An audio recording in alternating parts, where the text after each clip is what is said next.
আজ 2024 সালে আমরা যখন এই অনুষ্ঠান করছি, এক করুণ নারীর বেদনার সঙ্গে যেন ভাদুমণির বেদনা কোথা মিশে যাচ্ছে। বল ভাদু বল, তোর চোখে কেন জল? বল ভাদু বল, তোর চোখে কেন জল? শিয়ার কাছে দাবি কর শিয়ার কাছে দাবি কর অত্যাচারীর বল। প্রথম পর্বে থাকছে ভাদু গানের ইতিকথার সেকাল ও একাল। আলোচনা করবেন মাননীয় তুষার পণ্ডিত মহাশয়। এই ভাদু গান সম্বন্ধে আমরা অনেকেই অন্ধকারে অনেকেই জানি, অনেকেই জানি না। ভাদুকে, ভাদু কি, কেন করছি আমরা ভাদু উৎসব, এই সম্বন্ধে দু চার কথায় আলোকপাত করবেন তুষার পণ্ডিত। আসলে আমাদের একটা অনেক দিনের পরিকল্পনা ছিল, আমরা কাটোয়া আত্মীয় সমাজ, কাটোয়া বইমেলা কমিটি, পরিকল্পনা আমাদের যুবক দৃষ্টি প্রান্তিক যে লোকায়ত সমাজ তাদের সঙ্গে থাকে। তো যেহেতু আমাদের দায়িত্ব, ছোট কথা বলি, সত্যি ভাদু কি? প্রথম কথা, আমাদের সবাই জানি ভাদু একটা লোক সংস্কৃতি। এটাও জানি অধিকাংশ লোক সংস্কৃতির সঙ্গে ধর্মের সম্পর্ক আছে। যেমন ধরুন ওলান গান, গাজনের সঙ্গে সাথে সম্পর্ক আছে, একটা ধর্মের সম্পর্ক আছে, যদিও ধর্মকে ছাড়িয়ে তার একটা সর্বব্যাপী ব্যাপার আছে। কিন্তু ভাদু গান তার সঙ্গে ধর্মের কোনো সম্পর্ক নেই। এই যে ভাদুমণি আমরা এখানে সাজিয়ে রেখেছি শ্রদ্ধার সঙ্গে, আমার অনেক ধারণা ছিল, অনেকে যা ভাবেও বোধহয় ভাদু বোধহয় কোনো হিন্দু দেবী, একদম না। ভাদু কোনো ঐতিহাসিক চরিত্র নয়, ভাদু কোনো পৌরাণিক চরিত্র নয়, ভাদু একটি লৌকিক চরিত্র। কেই ভাদু এ নিয়ে নানা মনির নানা মত। কেননা মোটামুটি আমরা জানি যে পুরুলিয়া জেলার কাশীপুর, যেটা গড়পঞ্চকোট, একদম আসানসোল থেকে খুব কাছে, 18 থেকে 3 ঘন্টা। এখানে একটা সুন্দর পশ্চিমবঙ্গ সরকারের পর্যটন আবাস হচ্ছে। আমরা কাটোয়া থেকে 2-3 বার গেছি, খুব প্রিয় জায়গা। কাশীপুর রাজবাড়ির ধ্বংসাবশেষ দেখেছি। এটা একটা কিংবদন্তি, এবং বিভিন্ন জায়গায় সেই কিংবদন্তি পাল্টে পাল্টে যায়, বদলে বদলে যায়। ভাদু গান মূলত হয় পশ্চিমবঙ্গের 4-5টা, বাঁকুড়া, বীরভূম, পুরুলিয়া, পশ্চিম মেদিনীপুর, আসানসোলের কিছু অংশ, কাটোয়ার কিছু অংশ। একসময় দেখতাম কাটোয়া শহরেও ভাদু মূর্তি নিয়ে সবাই আসতো ঘরে ঘরে। খুব কম দেখি, প্রায় দেখি না। এই বিশ্বায়িত নাগরিক সংস্কৃতি ক্রমশ গিলে খাচ্ছে আমাদের অনেক কিছু, এবং আমরা চাইছিও আমরা তথাকথিত বাঙালি হওয়ার চেয়ে অনেক বেশি তথাকথিত বিশ্ব নাগরিক হতে। গণেশ পুজো নিয়ে দেখছেন, গণেশ পুজো হালখাতার সময় হতো বোধ হয়, এখন হচ্ছে। আমার একটু সাহসটা বেশি, বললাম এগুলো বাঙালি সংস্কৃতি নয়, এগুলো বাঙালি সংস্কৃতি নয়, এগুলো বাঙালি সংস্কৃতি নয়। ধর্ম আলাদা, জাতিসত্তা আলাদা। বাঙালি একটি জাতিসত্তা, যেমন মুসলিম একটি ধর্ম, কিন্তু যারা এই এপার বাংলা ওপার বাংলার মুসলিম, তারা কিন্তু সকলেই বাঙালি, সকলেই জানেন। আমি একটু মনে করি একটা ধারণা হচ্ছে, কাশীপুরে রাজার মেয়ে ভদ্রাবতী, তার বিয়ের ঠিক হয়েছিল একজনের সঙ্গে, সে আস্তে আস্তে পথে মৃত্যু হয় তার ডাকাত দলের হাতে। সেই শোকে ভাদুমণি সেই সহমরণে যায়, চিতায় যায়। সেই শোকে রাজা যখন প্রবল মুচ্ছমান, একটা মত হলো রাজা নিজেই ভাদু গানের প্রবর্তন করেন। দ্বিতীয় মত হলো, রাজা যখন শোকে দরজা বন্ধ করে বসে আছেন, রাজ্যের মানুষ ঠিক করলো আমরা ভাদু গান করব।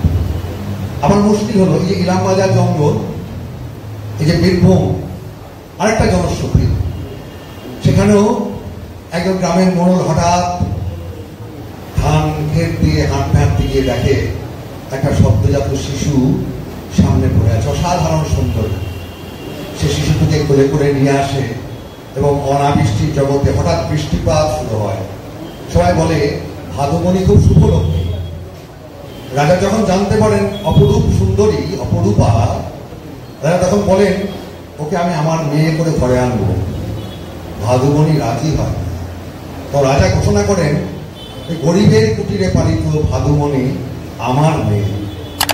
এবং 1857 সিপাহী বিদ্রোহের সময় ইলামবাজারের রাজা যখন হেতেমপুরের রাজা যখন জেলে যায়, তখন ভাদুমণির সঙ্গে একটি ছেলে প্রেম আলাপন হয়। সেই ছেলেটির নাম অঞ্জন। রাজা মুক্ত হয়ে যখন ফিরে আসেন, তখন জানতে পারেন যে অঞ্জনের সঙ্গে তার প্রেম আলাপন চলছে। রাজা ক্রুদ্ধ হন, অঞ্জনকে বন্দী করেন। দেখা যায় বন্দিশালার চারপাশে সেই ভাদুমণি কাঁদতে কাঁদতে গান গাইছেন, কাঁদতে কাঁদতে গান গাইছেন। একদিন রাজার মন সদয় হয়। রাজা যখন সেই অঞ্জনকে মুক্ত করে দেন, তারপর আর ভাদুমণিকে কোথাও খুঁজে পাওয়া যায় না। কেউ বলে ভাদুমণি নদীর তলে ঝাঁপ দিয়ে মারা গেছে, আর ভাদুমণির সঙ্গে সঙ্গে ভাদু গানও মুছে গেছে। কেউ বলে ভাদু যেন রামায়ণ সে সীতার মতো মাটি থেকে উঠে আসা কোনো দেবী, সে একদিন মাটিতে এসেছিল, আবার আকাশে ফিরে গেছে। আজ 2024 সালে আমরা যখন এই অনুষ্ঠান করছি, এক করুণ নারীর বেদনার সঙ্গে যেন ভাদুমণির বেদনা কোথাও মিশে যাচ্ছে। আমরা এই অনুষ্ঠানটার আয়োজন করেছিলাম মাসখানেক আগে। তারপরে এত ঘটনা, এত মানুষের প্লাবন, বাংলার এক নতুন নবজাগরণ, আমাদের মনে হচ্ছিল এই সময় কি উৎসব কি মানায়? আমার মনেই প্রশ্ন জাগছিল। তারপরে প্রশ্ন জাগলো, আচ্ছা আমরা কি নাওয়া খাওয়া বাদ দিয়ে আমরা কি অরন্ধন কর্মসূচি করছি? আমাদের প্রতিদিনের জীবনে যাপনে শয়ন রমন ভক্ষণ আবার পুনরাবৃত্তি করছি। শয়ন রমন ভক্ষণ কি বন্ধ হয়ে গেছে? যেহেতু বন্ধ হয়নি, বন্ধ হওয়ার দরকার নেই। আমাদের দুর্গাপুজো কি বন্ধ হয়ে যাবে? কেন হবে? কিছু বোধ ফেসবুকওয়ালা এইসব কথা বলে, আর আমরা কিছু অগভীর মানুষ তার সঙ্গে তালে তাল দিয়ে থাকে। আচ্ছা, এই যে গান, এই গানের জন্ম কোত্থেকে? আমরা যদি ভারতীয় সংস্কৃতি ধরি, এই ভারতে, ভারতবর্ষ নয়, ভুল কথা, আমার মতো অনেক কথা কবিত শিক্ষিত মূর্খ ভারতবর্ষ বলি। ভারতবর্ষ বলে পৃথিবীতে কোনো দেশ নেই, ভারত নামের দেশ আছে। এই ভারতের আদি সঙ্গীত, আদি কবি কি? মহাকবি বাল্মীকি, সংস্কৃত রামায়ণ রচয়িতা। যখন একটি গাছের ডালে দুটো ক্রঞ্চি মিলনরত যখন এক বায়াত আক্রমণ করলো সেই পুরুষ পাখিটিকে, তার মৃত্যু হলো, পড়ে গেল, কি বিপুল আর্তনাদ সে নারী পাখিটি ক্রঞ্চির। আসলে নারীরাই তো ভালোবাসতে জানে। সত্যিকারের ভালোবাসা নারীর বুকের খোদরে লুকানো থাকে। যে কান্না দেখছেন, বাল্মীকি বলছেন মা নিষাদ প্রতিষ্ঠান, মা নিষাদ প্রতিষ্ঠান, এ শ্রীষাদ এ সবর। একটি যৌন মিলনরত পাখির মৃত্যুর জন্য তুমি দায়ী, তুমি কোনদিন শান্তিতে থাকতে পারবে না। তার শোক থেকেই শ্লোকের উদ্ভব, শোক থেকেই সঙ্গীতের উদ্ভব। আমরা প্রেমেও থাকবো, প্রতিবাদেও থাকবো, আমরা অপমানও থাকবো, তিরস্কারেও থাকবো। তার জন্য লোকায়ত শিল্পীদের গান আমাদের প্রাণ থেকে উঠে যাবে না। আর লোকায়ত শিল্পীরা গান করছেন না, তারা লিখছেন না। এই ভাদুকে নিয়ে তা তো অনেক গান লিখেছেন। এ সময়ের যে ভাদু, যে মেয়েটি তিলোত্তমা, তাকে নিয়ে লিখছেন না? বল ভাদু বল, তোর চোখে কেন জল? বল ভাদু বল, তোর চোখে কেন জল? বল ভাদু বল, তোর চোখে কেন জল? বল ভাদু বল, তোর চোখে কেন জল? ডাক্তার বলি খবর পেলে কি করবি বল? ডাক্তার বলি খবর পেলে কি করবি বল? বল ভাদু বল, তোর চোখে কেন জল? ডাক্তার খবর পেলে কি করবি বল? চল সব চল, সবাই মিলে চল, লাইন দিয়ে চল, চল ভাদু বল, তোর চোখে কেন জল? আমি বহু বছর একটা অনুষ্ঠানে ঘটনার পরপরই বলেছিলাম।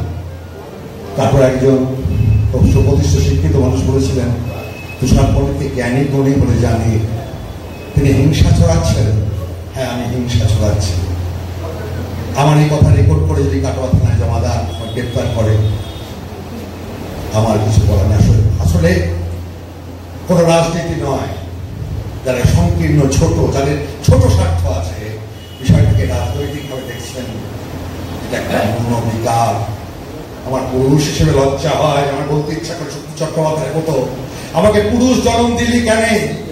আজকে শুনছিলাম স্নেহাশিস চৌধুরী কাটোয়া থানার যোগ্য একজন অফিসার, কাটোয়ার যে ঘটনাটা মেয়েটির সঙ্গে কি করা হয়েছে, আমি দুপুরে ভাত খেতে পারিনি। এটা মনোবিকার। তাই এই প্রস্তাব প্রকার মন্দার পাঠ করেছেন। আমাদের সব ক্ষেত্র থেকে একটা অনিচ্ছুক নারীর শরীর স্পর্শ করা, সেটাও ধর্ষণ। একটা অনিচ্ছুক নারীর শরীর স্পর্শ করা, সেটাও ধর্ষণ। আমি বলেছিলাম যে মেয়েদের শিক্ষা দিন, শাড়ির মাঝে, সালোয়ার কামিজের মাঝে একটা করে ছুরি রাখতে দিন, আঘাত করুক। যেভাবে ওই মেয়েটি নিষ্ঠুর করুন তবে ভাবে কাঁদতে কাঁদতে তার চোখ দিয়ে জল বেরোয়নি, চোখ দিয়ে রক্ত বেরিয়েছে, তেমন রক্ত পুরুষের শরীর, অত্যাচারী পুরুষের শরীর থেকে বার করে দিন। বল ভাবু বল, তোর চোখে কেন জল? বল ভাদু বল, তোর চোখে কেন জল? শিবিয়ার কাছে দাবি কর শিবিয়ার কাছে দাবি কর অত্যাচারী বল। শিবিয়ার কাছে দাবি কর অপরাধ মার্জনা করবেন। সম্পূর্ণ ভিডিওটি দেখার জন্য ধন্যবাদ। আরও ভিডিও নিয়ে আসছি এই চ্যানেলে, সঙ্গে থাকুন, সাথে থাকুন।